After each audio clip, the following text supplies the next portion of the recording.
चालू कर दो। सेलों के समायोजन में नेक्स्ट टर्म पर बताया गया था कि 2 सेल हों, इनके E1 और E2 हों, कि दोनों सेल मिल के एक नई सेल के समान होंगे। परिणामी जब E इक्विवेलेंट बराबर E1 plus E2, inter R बराबर R1 प्लस R2। यदि सेलें समांतर क्रम में जोड़ी जाएं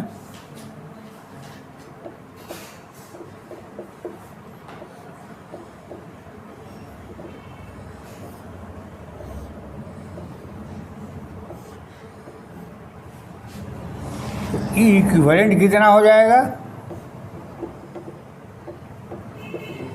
E2 R1 plus E1 R2 अपान R1 प्लस R2, और 1 अपान R इक्विवेलेंट है ये, तो 1 अपान R इक्विवेलेंट 1 अपान R1 प्लस 1 अपान R2, यानी ये आंतरिक प्रतिरोध पैरेलल क्रम में जोड़े माने जा सकते हैं।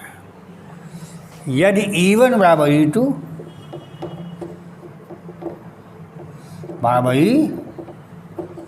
R1 बराबर R2 बराबर R, तो E इक्विवेलेंट कितना हो जाएगा? E1 गुणे R प्लस E गुणे R बटा R प्लस R बराबर E। समान विद्युत वाहक बल की n सेलें, 2 सेल हो या 10 सेल हो, समांतर क्रम में जोड़ेंगे। यदि EMF समान है तो इक्विवेलेंट EMF भी एक सेल की EMF के बराबर होगा। इसी के सिद्धांत पर आगे आपको बढ़ना है।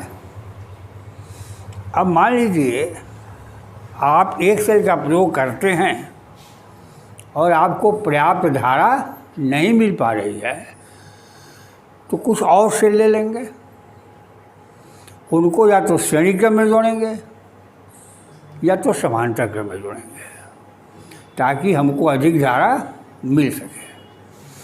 तो श्रेणी क्रम में कब जोड़ते हैं और समांतर क्रम में कब जोड़ेंगे?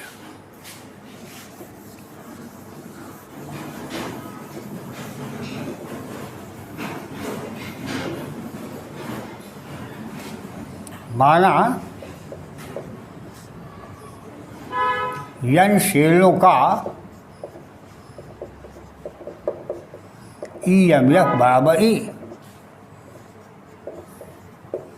प्रत्येक का इंटरनल रेजिस्टेंस बराबर R। श्रेणी क्रम में जोड़ने का मतलब है कि एक सेल के धन सिरे ऋण सिरे को दूसरे सेल के धन सिरे से जोड़ते हैं और इसी क्रम में जोड़ते चले जाते हैं। कैसे है? यानी से प्रत्येक का EMF है, बाह्य परिपथ का प्रतिरोध R। यदि केवल एक सेल लेते आप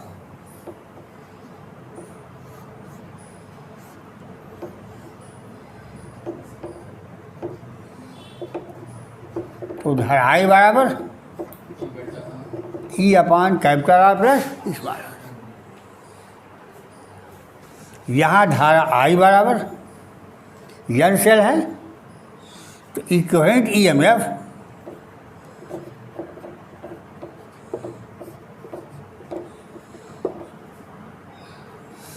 E का मतलब है यानी E1 plus E2 plus dot dot, सबका EMF समान है तो यानी हो गया।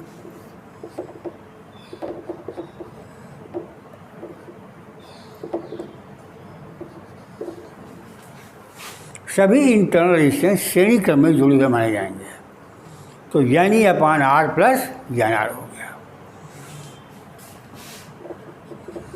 यदि R is capital R is greater than small R, I बराबर एन ई अपॉन आर।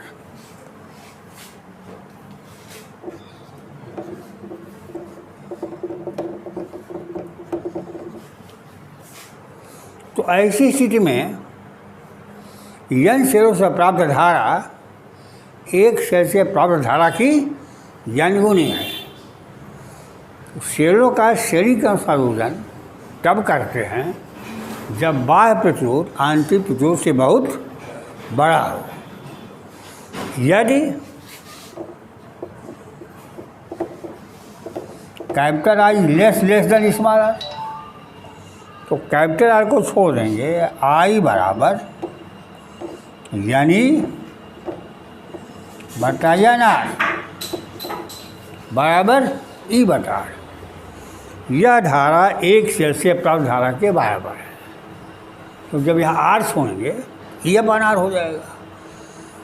तो यदि बाह्य प्रतिरोध बड़ा है तब तो श्रेणी क्रम में जोड़िए, और ये आंतरिक प्रतिरोध बड़ा है तो श्रेणी क्रम में जोड़ने से कोई लाभ नहीं है।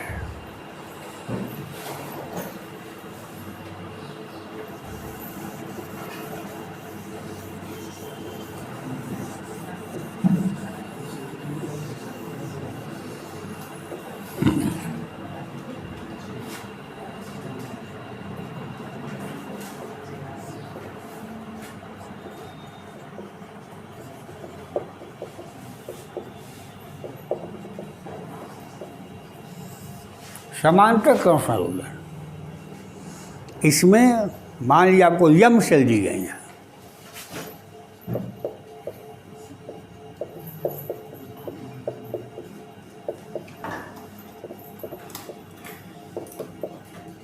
सेलों की संख्या भाग यम, प्रत्येक का ई एम एफ बराबर ई, प्रत्येक का आंतरिक प्रतिरोध मतलब इंटरनल रेजिस्टेंस बराबर आर।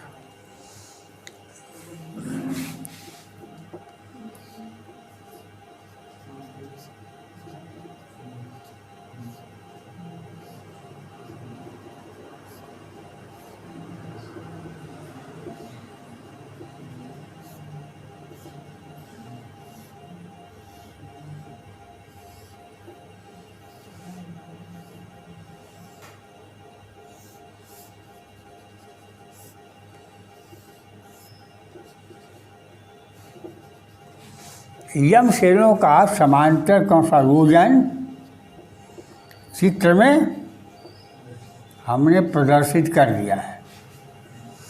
आपको बताए थे कि जो सेलें समांतर क्रम में जोड़ी जाती हैं और प्रत्येक का ईएमएफ बराबर हो तो equivalent EMF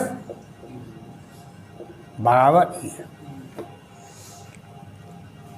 one upon R equivalent, one upon R plus one upon R कै बार यम बार बराबर हो गया M upon R.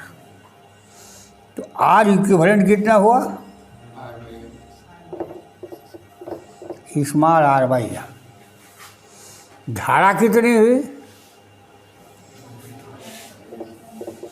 Equivalent E equivalent बटा capital R plus small R equivalent E upon capital R plus R by M.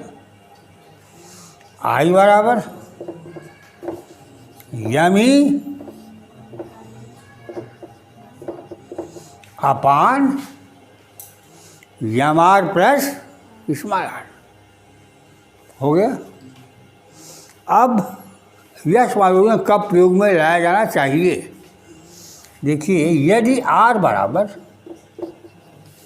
Are बड़ा है small are से तो स्मॉल आर को छोड़ दीजिए, आई बराबर एम ई बटा एम आर। कोई लाभ हुआ? वही धारा मिली जो धारा तब मिलती जब केवल एक सेल का उपयोग करते हैं। तो जब बाह्य प्रतिरोध बड़ा हो, बाह्य प्रतिरोध बड़ा है, आर बड़ा है, तो ये आर बड़ा है तो स्मॉल आर को छोड़ दिया, ये हो गया ई अपान आर, कोई लाभ नहीं हुआ। और यदि स्मॉल आर बड़ा है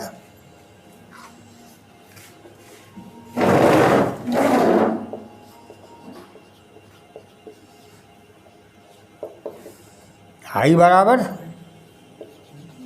यमी अपान यमी अपान आर।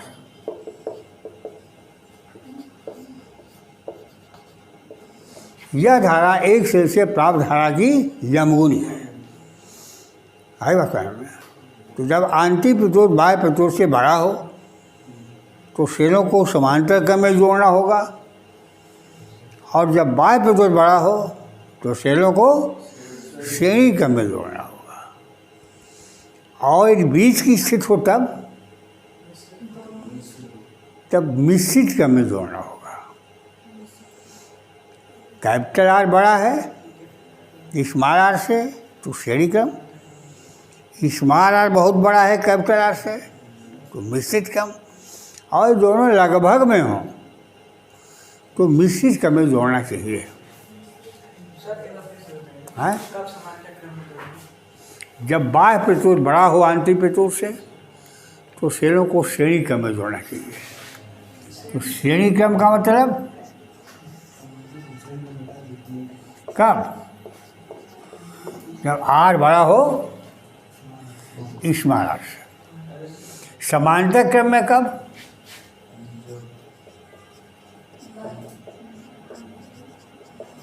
यदि स्मॉल आर बड़ा हो, बड़ा का मतलब तनी महीना बहुत ज़्यादा बड़ा हो, तब समांतर क्रम। और बीच वाली स्थिति हो तो मिश्रित क्रम।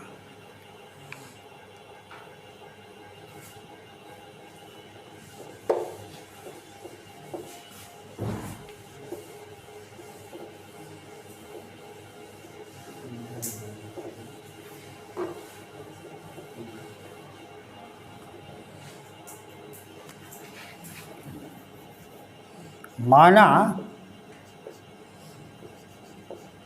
यन सेलों को, अब आगे मिश्रित क्रम,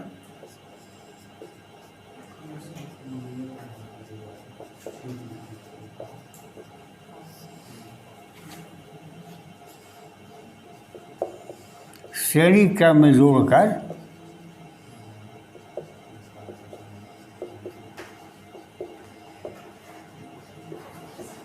इसी प्रकार के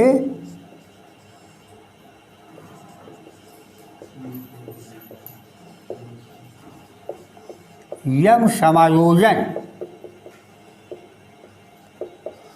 बनाए गए हैं। यन से श्रेणी क्रम में जोड़ दिया, फिर यन से श्रेणी क्रम में जोड़ दिया, इस तरह के यम सेल बना लिया, यम समायोजन बना लिया, तो कुल सेलों की संख्या कितनी होगी? यम इंटू यन। सेलों की संख्या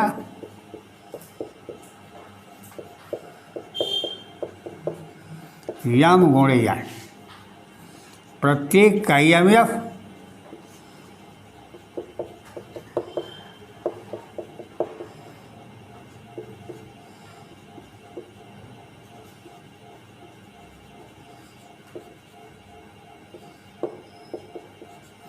प्रत्येक का इंटरनल रेजिस्टेंस बराबर आर।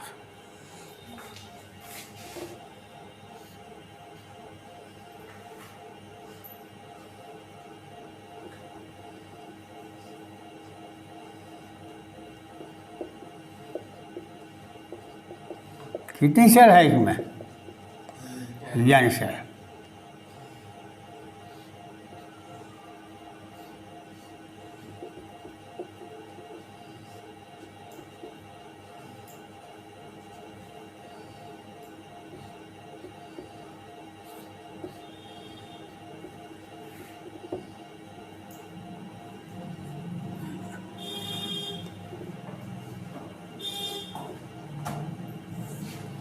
इसी तरह के हमने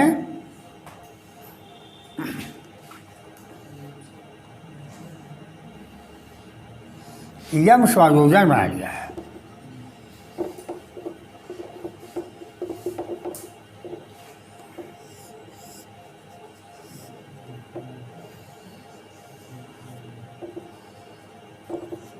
ये बाह्य प्रतिरोधार है।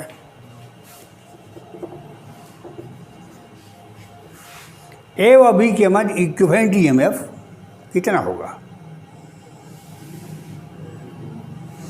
इन यन सेलों को एक सेल मान लें, इसके ईएमएफ यन ई हो गया। कितना हो गया? यानी क्योंकि सेलें श्रेणी क्रम में जोड़ते हैं तो ईएमएफ प्रत्येक सेल के ईएमएफ के योग के बराबर होता है। यानी हो गया। आंतरिक कितना हो गया? यन आर हो गया। तो इक्विवेलेंट ईएमएफ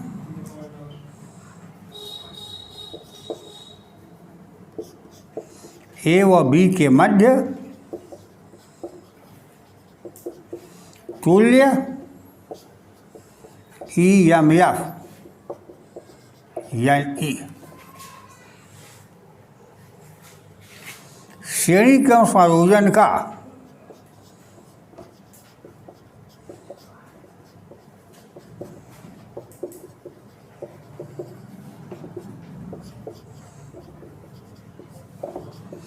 तुल्य प्रतिरोध बराबर यन आर। श्रेणी क्रम संयोजन का तुल्य प्रतिरोध R plus R n R हो गया।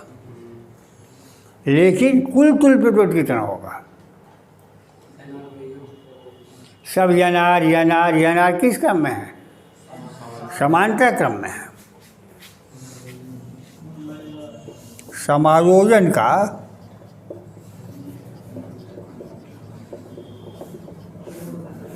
तुल्य आंतरिक प्रतिरोध आर इक्विवेलेंट, तो 1/R equivalent 1/NR plus 1/NR कै बार? यम बार बराबर यम/NR, या आर इक्विवेलेंट बराबर NR/NR। आई बात समझ में? देखिए ये सब श्रेणी क्रम में है, तो तुल्य आंतरिक श्रेणी क्रम का NR हो गया। इसके बाद सब समानता क्रम में है, तो 1/R इक्विवेलेंट बराबर 1/NR plus 1/NR plus 1/NR यम/NR। तो आर इक्विवेलेंट बराबर NR/NR। अब परिपथ की धारा I बराबर ई इक्विवेलेंट आर इक्विवेलेंट यानी अपान कैपिटल आर प्लस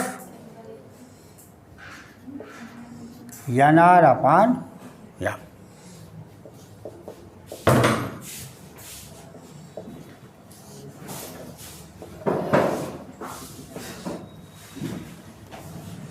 आई बराबर यम/ई अपान यम/आर प्लस NR। आई बराबर यम/ई अपान यम/आर प्लस NR। नहीं हो गया। अब धारा अधिकतम कब होगी? जैसे मान लिया आपके पास कुल 20 सेलें हैं, नंबर ऑफ सेल्स की संख्या 20 है। किसी प्रतिरोध आर में आपको अधिकतम धारा प्राप्त करनी है मिश्रित क्रम का उपयोग करते हुए। तो इस मिश्रित क्रम के उपयोग में मान लीजिए आपने 2 सेलों को जोड़ा श्रेणी क्रम में, इस तरह के 10 संयोजन बना लिए और उनको समांतर क्रम में जोड़ दिया। ये भी हो सकता है कि आप 4 सेलों को श्रेणी क्रम में जोड़ें, इस तरह के 5 संयोजन बना लें। 5 सेलों को श्रेणी क्रम में जोड़ें, इस तरह के 4 संयोजन बना लें। या 10 सेलों को श्रेणी क्रम में जोड़ें और इस तरह के 2 संयोजन बना लें। कई विकल्प हैं आपके पास, तो किस विकल्प का उपयोग करना चाहिए ताकि हमको धारा अधिकतम मिल जाए। इसके लिए यह संख्या न्यूनतम होनी चाहिए। अधिकतम धारा के लिए जो हर में भौतिक या स्याही है उसका मान न्यूनतम होना चाहिए। तो अधिकतम धारा के लिए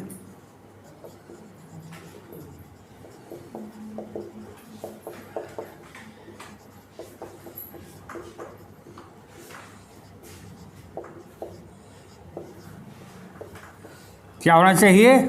न्यूनतम। अब इसका न्यूनतम मान कितना होगा?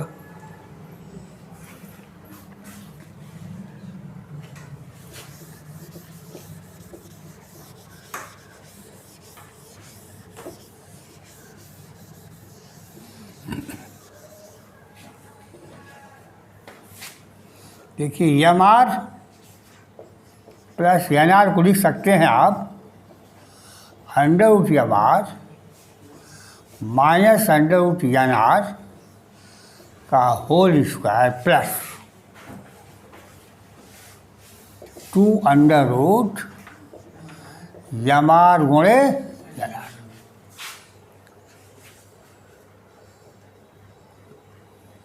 नहीं लिख सकते हैं? ये m/r हो गया प्लस n/r हो गया माइनस 2 √m/r हो गया, वही जोड़ दिया है। तो m/r प्लस n/r के न्यूनतम मान के लिए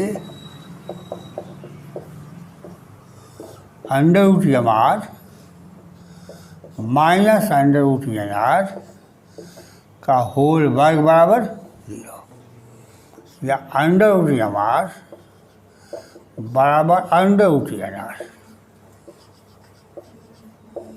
या m/r बराबर n/r। ये संबंध यदि सत्यापित हो, स्थापित कर लें तो धारा अधिकतम होगी। अब m और n का मान निकालने के लिए करेंगे क्या? आपको सेलों की संख्या m गुणे n ज्ञात है, कैपिटल और स्मॉल r ज्ञात है, तो m और n के मान निकल जाएंगे। आई बात समझ में? तो सेलों को श्रेणी क्रम में कब जोड़ते हैं? जब बाह्य प्रतिरोध बड़ा हो। समांतर क्रम में कब जोड़ते हैं? जब आंतरिक प्रतिरोध बड़ा हो। और मिश्रित क्रम में कब जोड़ते हैं? जब बीच की स्थिति हो। लेकिन अधिकतम धारा के लिए m/r बराबर n/r की शर्त पूरी होनी चाहिए और m गुणे n सेलों की संख्या आपको ज्ञात है, तो m और n के मान निकाला जा सकता है। सवाल है?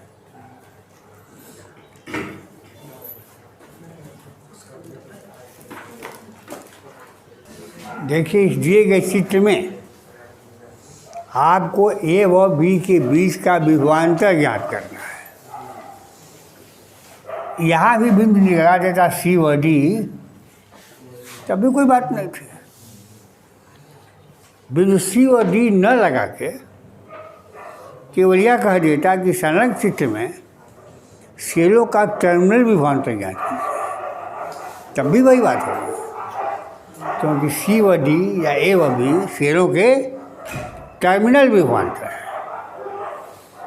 अब इस टर्मिनल विभवांतर की गणना कैसे करेंगे?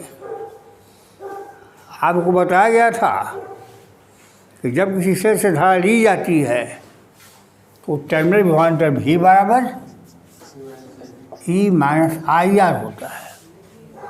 जब किसी सेल को धारा दी जाती है E प्लस IR होता है। 2 सेलें हैं, कहने की समांतर क्रम में जुड़े हैं, ऐसा नहीं है।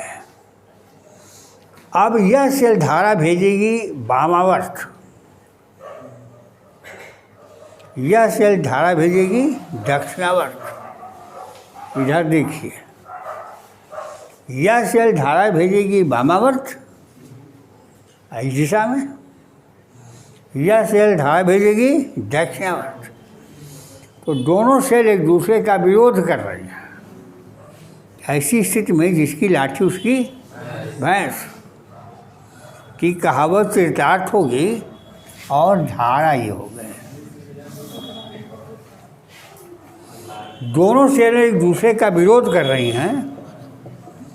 ई इक्विवेलेंट बराबर E1 माइनस E2, 12 माइनस 6 बराबर 6 वोल्ट। ये दोनों आंतरिक विरोध श्रेणी क्रम में बने जाएंगे। तो R इक्विवेलेंट बराबर R1 प्लस R2 5 धारा I बराबर E equivalent R equivalent 6 volt बटा 5 ओम 1.2 एम्पीयर। देखिए यह सेल धारा दे रही है। तो ए व बी के बीच का विभवांतर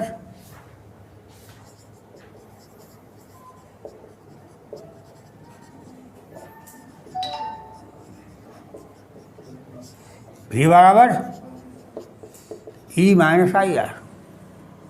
12 माइनस 3 गुण 1.2 12 माइनस 12×3=36.6 कितना हो गया 8.4 वोल्ट।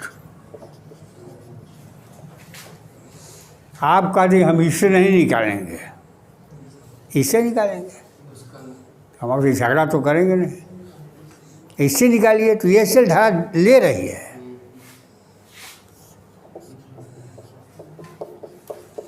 ई प्लस आई है 6 धन आई 1.2 गुणे 2 बराबर 8.4 वोल्ट। चाहे जहाँ से निकाल दिया।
दोनों चित्रों में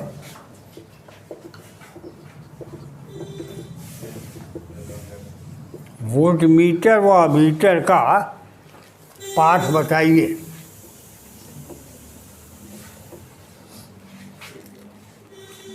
दोनों चित्रों में वोल्टमीटर व अमीटर का पाठ बताइए। सवाल वही है जो अभी अभी हमने आपको बताया है, वही सवाल है जो अभी भी बताया गया है। वहाँ दो सेलें थी, यहाँ भी दो सेलें हैं। वहाँ टर्मिनल विभवांतर पूछा था, मैंने वोल्ट मीटर का पाठ पूछा था, धारा आपने निकाला ही था, 1.2 एम्पियर आई थी। तो क्या दिक्कत है? कोई दिक्कत नहीं होनी चाहिए। देखिए ये सेल धारा दे रही है दक्षिणावर्त, हाँ, और यह सेल भी धारा दे रही है दक्षिणावर्त, तो दोनों एक दूसरे का मदद कर रहे हैं। तो जब मदद कर रही है तो ईएमएफ E1+E2 हो गया।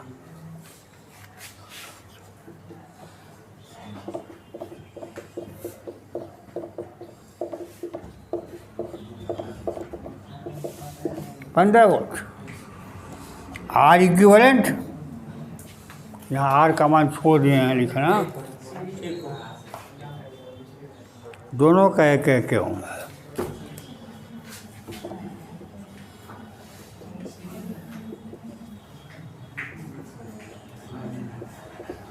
और दो धारा आई बराबर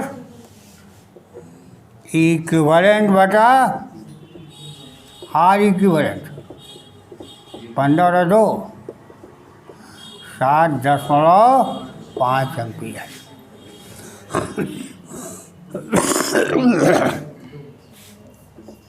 भी बराबर E minus E plus I R हो जाएगा।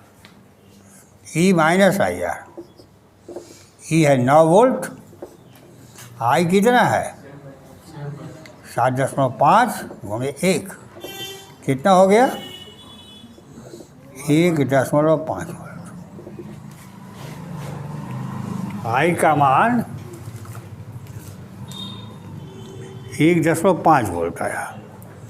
दूसरे चित्र को ले लीजिए,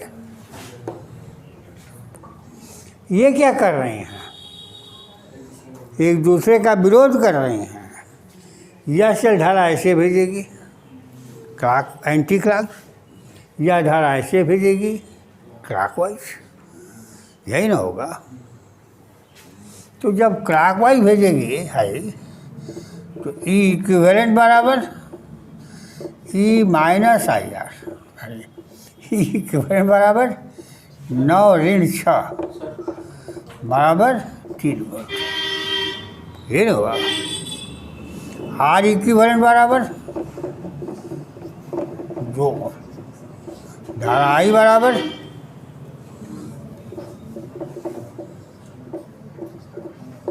बराबर 3/2 1.5 एम्पियर।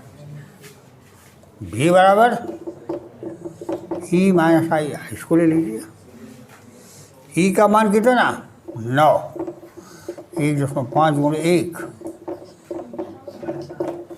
7.5 वोल्ट। बहुत समझ लिया।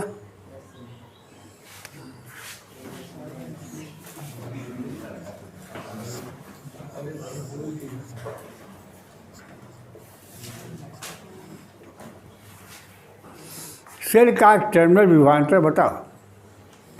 दोनों सेलों को मोटे तार से जोड़ दिया।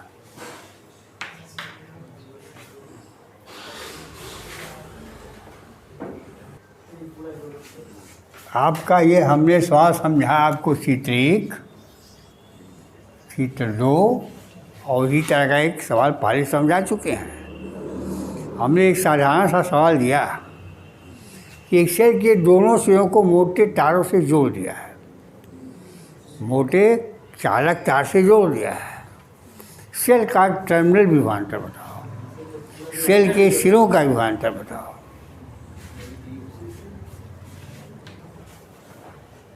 मोटे तारों से जोड़ा है तो बाह्य परिपथ का प्रतिरोध 0 हो गया। कैपिटल आर बराबर 0, आई बराबर ई अपान आर हो गया। भी बराबर E minus I R, E by R गुणे आर बराबर 0। टर्मिनल विभवांतर 0 हो गया। इसको दूसरे स्वर में कह सकते हैं यदि सेल को शॉर्ट सर्किट कर दिया जाए तो टर्मिनल विभवांतर 0 हो जाएगा। अब आप प्रयास कीजिए कि इसके